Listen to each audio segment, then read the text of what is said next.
मायाच्या ग्रुपचं परफॉर्मन्स बघून सगळे जज लोक आणि स्टेजसमोर बसलेले प्रेक्षक खूप कौतुक करत होते. पण तिथेच गौरीचा ग्रुप शॉक झाला होता. आणि प्रेक्षकांत बसलेली अनन्या देखील. तिने लगेच कबीरला सगळं सांगितलं आणि त्याला गौरीकडे घेऊन जायला सांगितलं. अनन्या गौरीकडे पोहोचताच काही सांगणार होती, तेवढ्यात माया परफॉर्मन्स करून आली आणि अनन्याला बॅकस्टेजवर बघून म्हणाली, "अनन्या बेबी, काय झालं? राग येतोय ना? पण आता काही उपयोग नाही. मी सांगितलं होतं ना, तुमच्या ग्रुपला चेहरा दाखवायलाही जागा मिळणार नाही." असं बोलून तिच्या ग्रुपच्या सगळ्या मुली हसत स्टेजसमोर जाऊन बसल्या. सगळ्यांचे परफॉर्मन्स होत गेले आणि शेवटी गौरीच्या ग्रुपचा नंबर आला.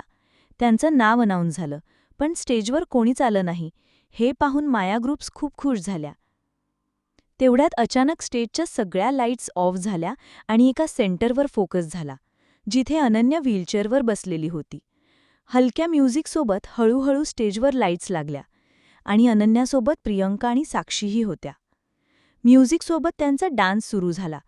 थोड्याच वेळात म्युझिक बदललं आणि परफॉर्मरही.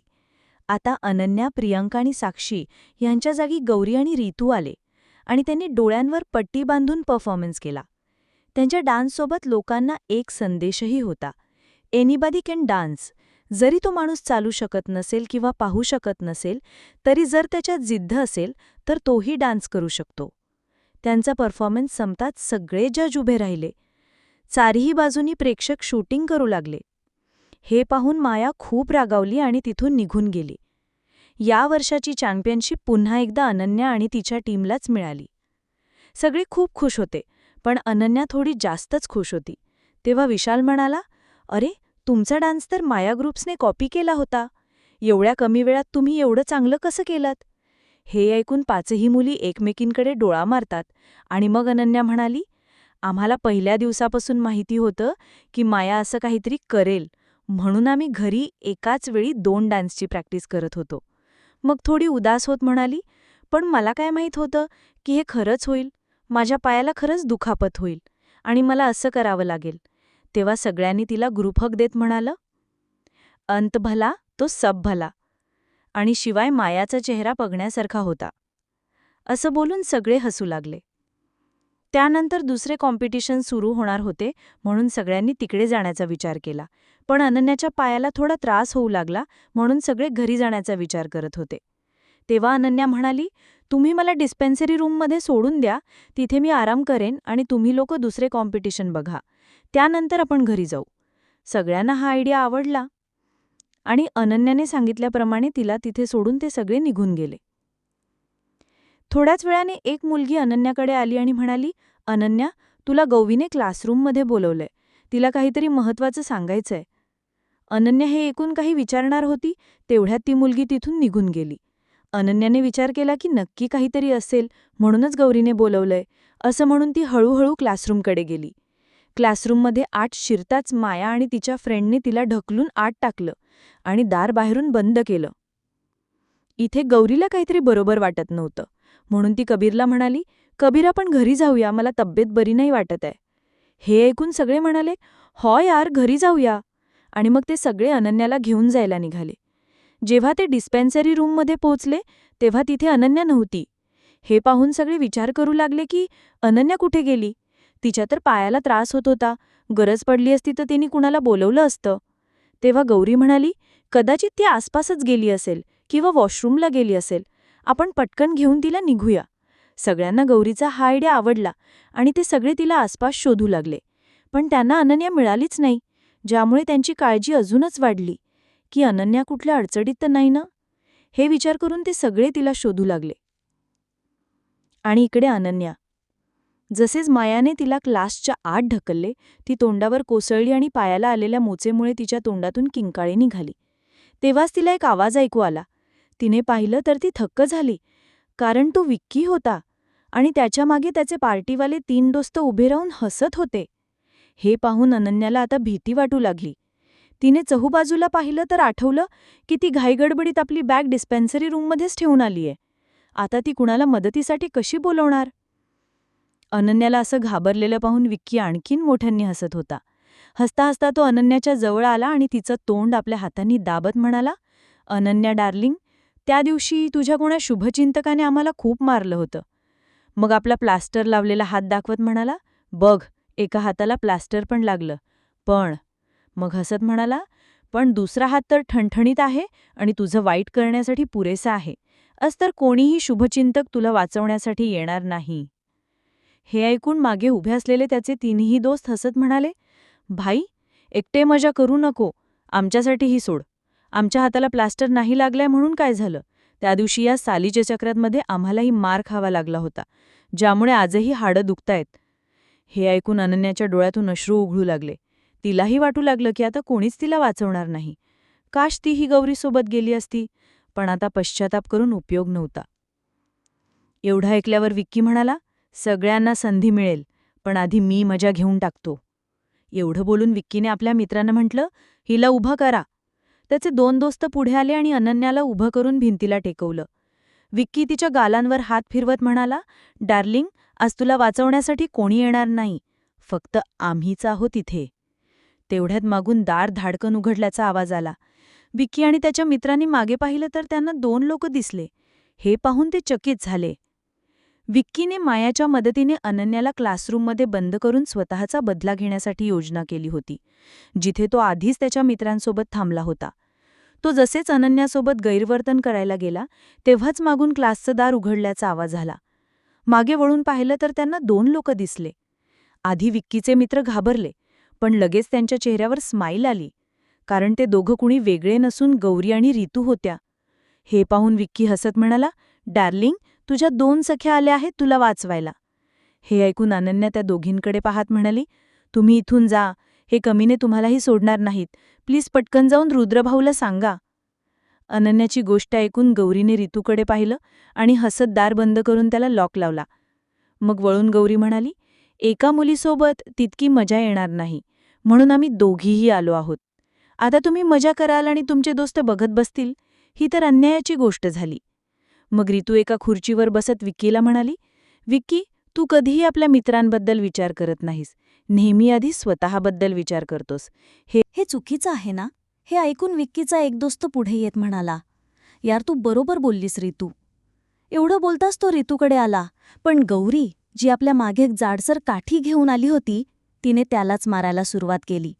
गौरी मारत मारत ओरडली, "आज तर मी तुमच्या हौशेची हवा काढणार." आणि सतत काठ्यांचा वर्षाव करू लागली.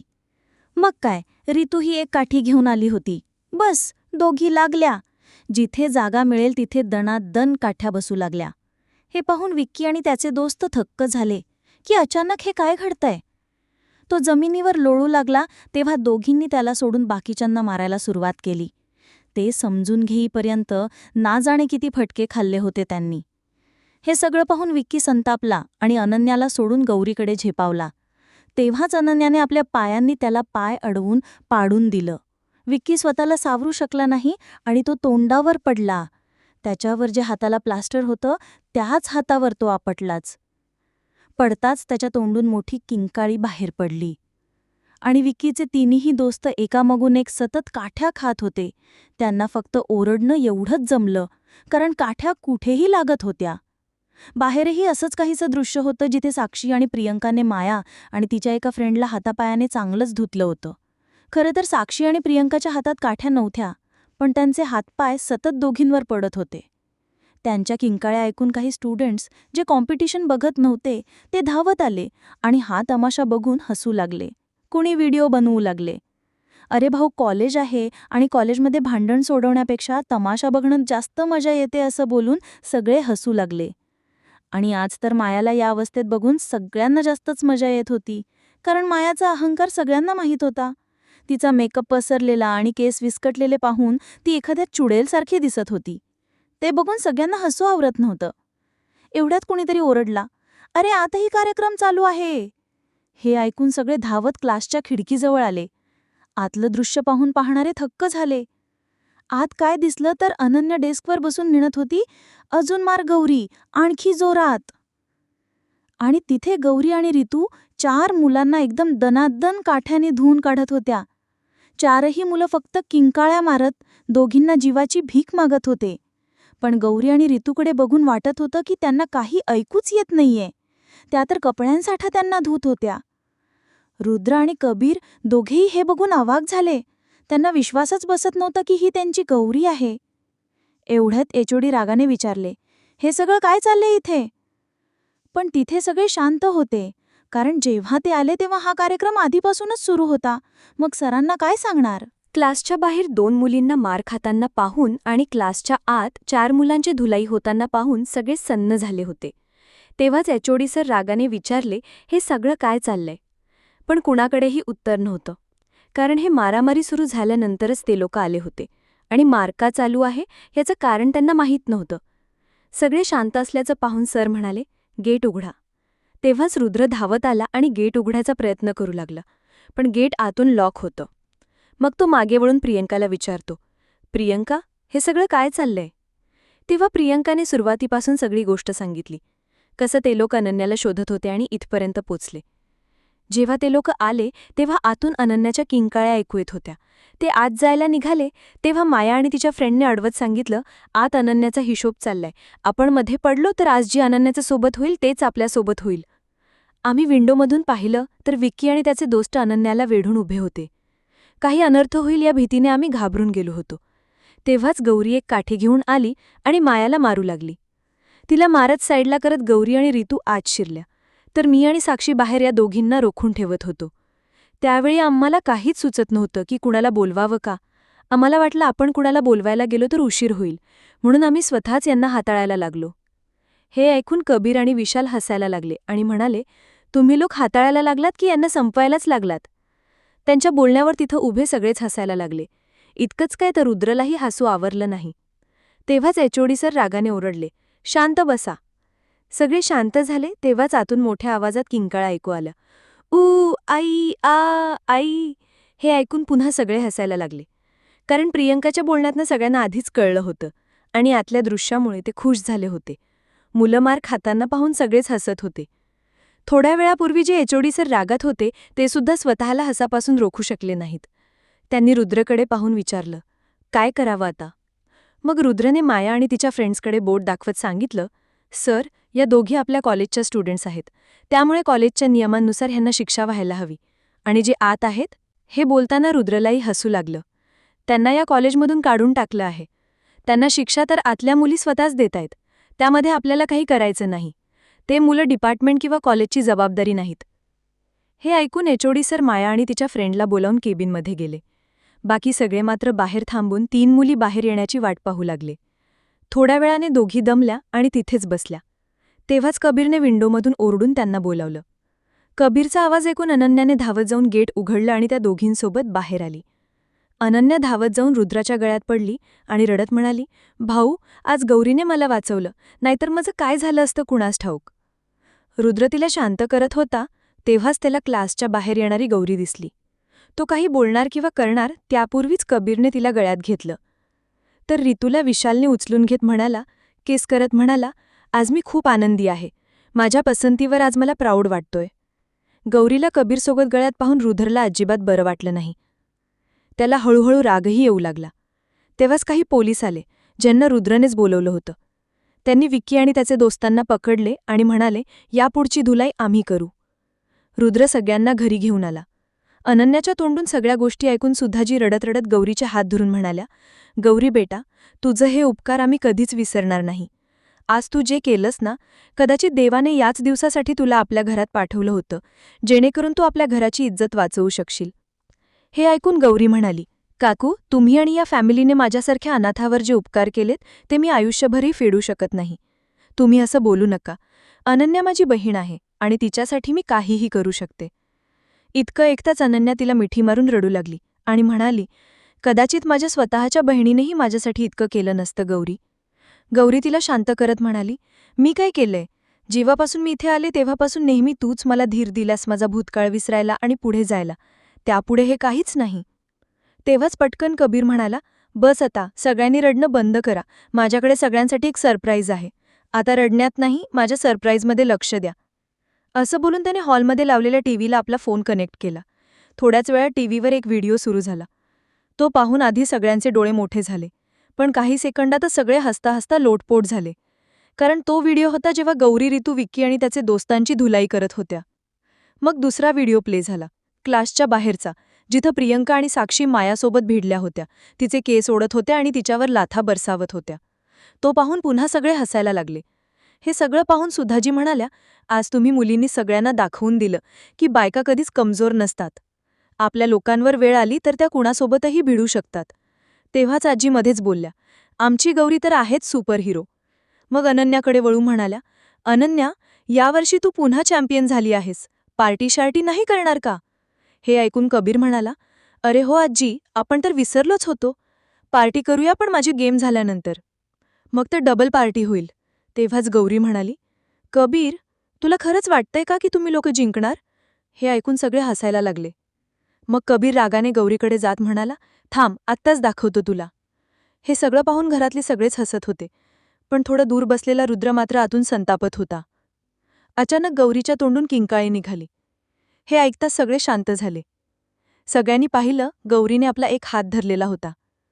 कदाचित विक्की लोकांना मारताना बिच्या हाताला हलकी मोच आली होती. हे पाहून आजी म्हणाल्या, सुधा, लगेच गरम मिठाची पोटली घेऊन ये. त्याने शेकलं की आराम मिळेल. हे ऐकताच सुधाजी पटकन पोटली घेऊन आल्या, पण त्यांच्या हातातून ती पोटली कबीरने घेतली आणि म्हणाला, मावशी, मीच करतो. असं बोलून त्याने पोटली घेऊन हलक्या हाताने गौरीच्या हातावर फिरवू लागला आणि सोबतच अनन्या गौरीशी बोलत तिघही एकमेकात हसत राहिले. पण रुद्रला हे सगळं अजिबात सहन झालं नाही. तो तिथून उठला आणि आपल्या रूममध्ये निघून गेला. पुढील भाग लवकरच येईल. कुणाला स्टोरी रिलेटेड वर्क करायचे असेल तर कॉमेंट करा. स्टोरी व्हिडिओला व्हॉईस द्यायचा वर्क आहे. मंथली पेमेंट दिले जाईल.